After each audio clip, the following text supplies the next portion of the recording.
Ladies and gentlemen, we have gathered this afternoon on a moment of high historic significance. There are so many people in our country who don't know why we are here and why we have not forgotten. But even they exist just like we do under the shadow of the 21st of May, 1987. A shadow that has not lifted from our minds and our hearts.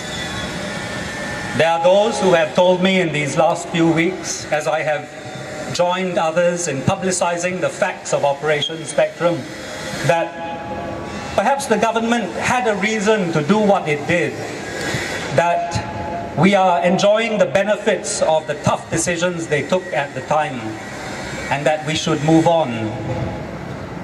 Now, the very reason why their words seem convincing to them and maybe even to us is itself an outcome of Operation Spectrum. Now, let's put one thing to rest. I have grown tired of having to cloak my words every time I speak about Operation Spectrum under a cloak of legal ambiguity. So let's examine the facts. We know that former Minister S. Dhanabalan resigned from the cabinet because of Operation Spectrum. We know that Minister Tharman Shanmugaratnam is on record in 2001 as saying that he did not believe that the 22 detained were engaged upon a Marxist conspiracy. And we know also that Lee Kuan Yew himself, the engineer of Operation Spectrum, told Archbishop Gregory Yong that he was not interested in those who were arrested, that his real objective was the Catholic Church, or rather a few priests in the Catholic Church, that Tan Wah Piao was a simpleton, and that Vincent Cheng and his group were mere novices. These are his words. In fact, it was on this day, 25 years ago, that that infamous meeting happened between the Archbishop and the Prime Minister at the Istana, and where the Prime Minister uttered those words. And the minutes of that meeting, I am very pleased to say, are now in public circulation, so we can all read them. Now, you may also remember, last year in April, I took part in a CNA debate on TV. And at the end, I said that Operation Spectrum, those detained, were detained on trumped-up charges that history had shown to be false. My two PAP members on the panel, Josephine Teo and Tharman Shanmugaratnam, neither of them denied it. They had the last word on that program, so they had every opportunity to do so, but they sat quietly there. So I think today we can finally dispense with these legal niceties and we can tell the truth. And the truth is this: Operation Spectrum was a fiction invented by our government to inoculate us against the idea that poverty and repression are wrong and we should do something about it. Because that's what the 22 were actually doing. They were working among the poor and they were raising our awareness, our consciousness that those people existed. There was no Marxist conspiracy. It was a lie. And the Prime Minister at the time, the two Deputy Prime Ministers, every Cabinet Minister except Dhanabalan, every Minister of State, every Parliamentary Secretary and every Member of Parliament except Mr. Chiam See Tong were complicit in that lie. And everyone who has joined the PAP ranks since that day have become co-conspirators of that lie. This is the reason why we are here today.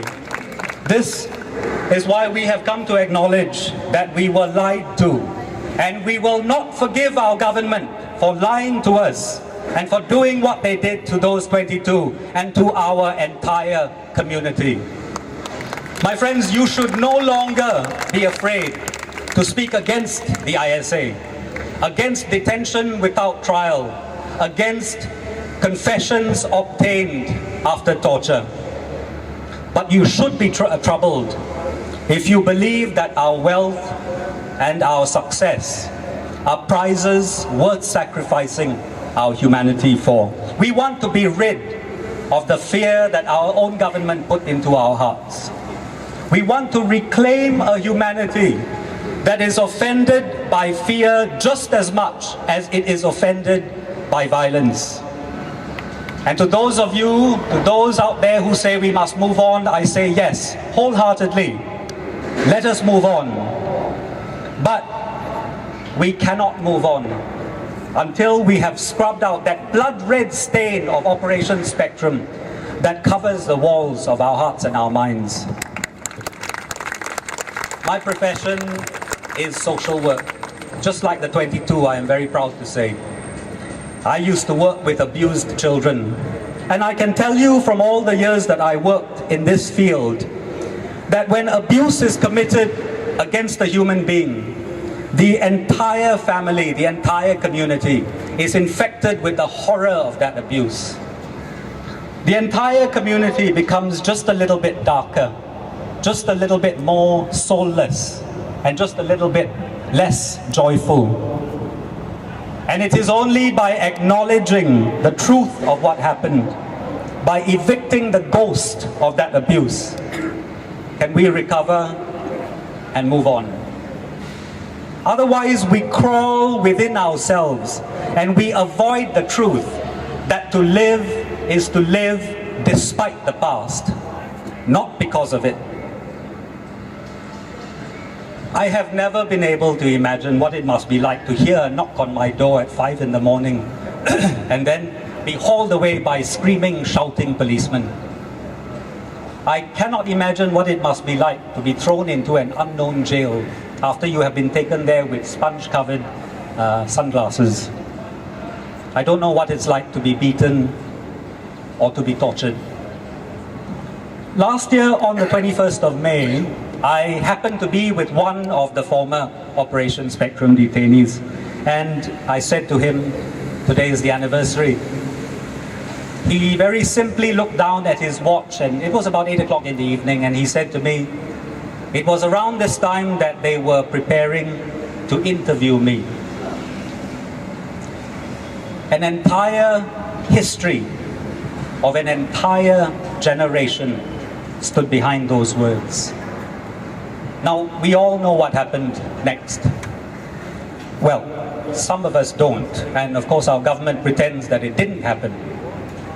What happened next continued for the detainees for the next 3 years and for our community for the next 25 years, because it lodged in a place deep in our psyche, our individual and collective psyche, and it will not budge until we step out from the shadow into the sunlit truth. It is a truth that will harm us in the same way that when you stare into the sun, you hurt your eyes.